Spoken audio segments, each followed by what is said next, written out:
Welcome back everyone. Quickly, let's continue our discussion on CSS layout, and right now we'll be discussing about declare property in HTML CSS. We don't want to talk much on this. Let's quickly start. Back to our document right here. Previously we discussed about the float property.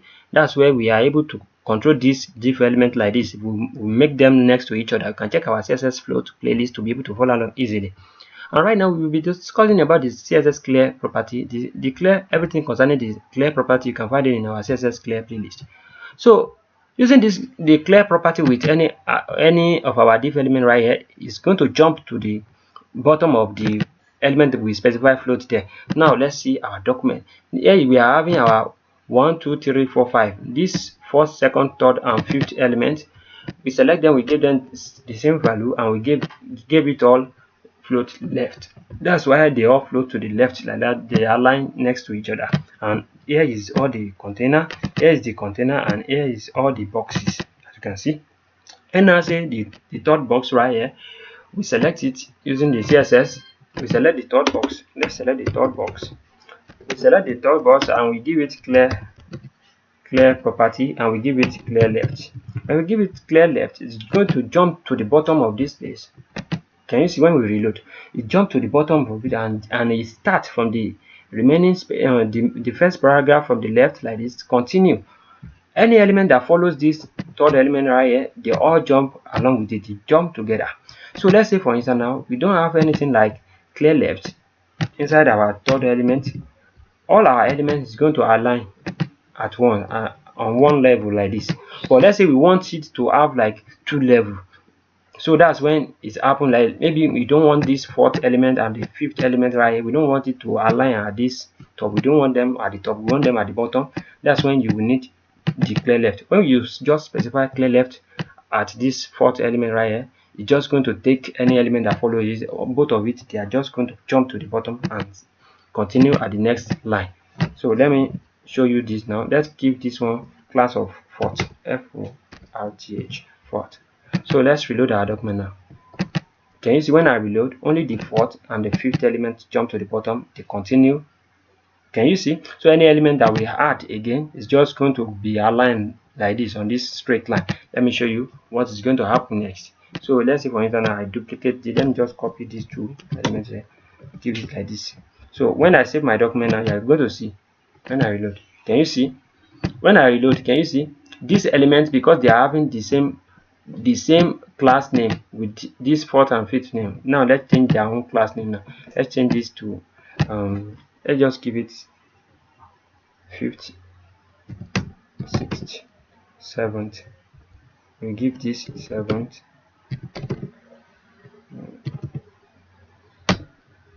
seventh. Yes, let's just give it like that.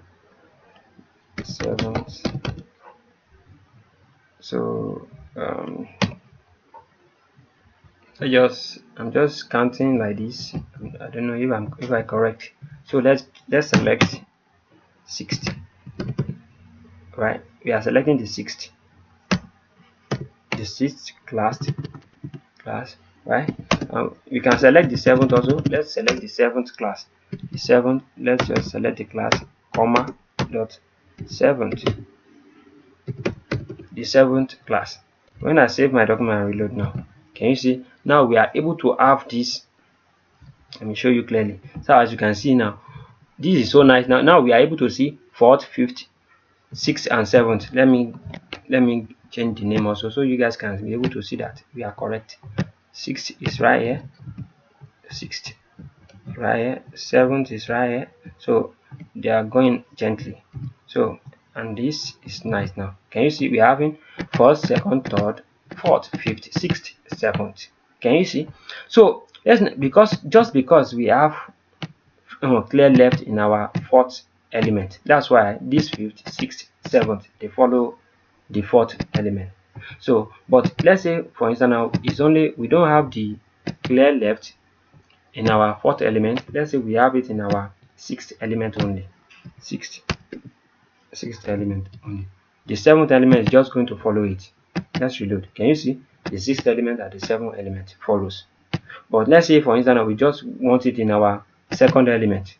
So let's select our second element so you guys can see what I'm talking about. Let's reload our document now. Can you see? Now we are having one, the first element, and the second element jumps to this bottom, and everything aligned to each other. At the end of the day, when it's finished the whole line, the seventh element jumps to the next, and everything is going to come like this. So that's let's select the third element.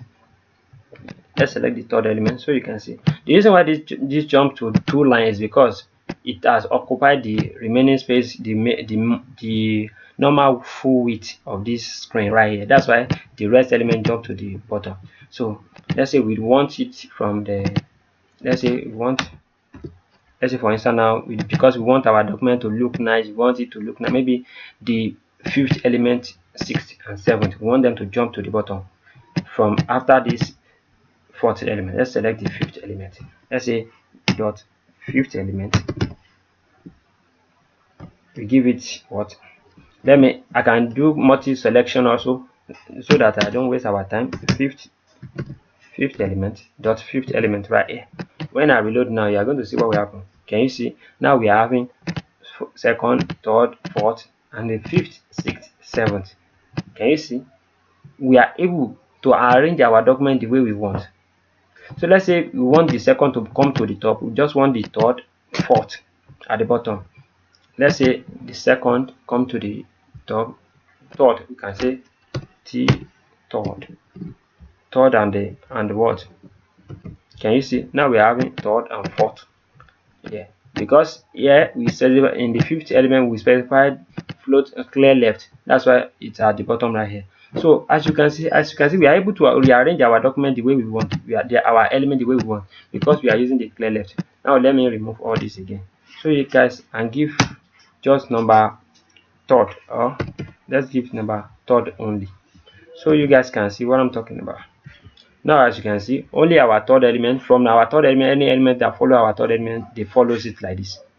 So if we specify this with our fourth element also, any element that follows our fourth element is going to follow it. They are coming down. Let's reload. Can you see? Now our fourth, fifth, sixth, they follows. So and if you don't want the fourth to follow, if it's fifth element, we want to start from fifth, sixth, seventh, and so on. So let's specify fifth. So you guys can see what I'm talking about. We specify fifth and reload our document now. Can you see? Now fifth, sixth, seventh. The fourth is okay like this. Can you see? Everything is looking nice. So we can do more and we can add more. Just in case you don't know how we get to this point, you can check our CSS. You can check our CSS playlist to be able to follow along easily, and you can check our CSS float playlist also to be able to follow along easily. Everything is working nicely now, and we can do more just in case you need anything again.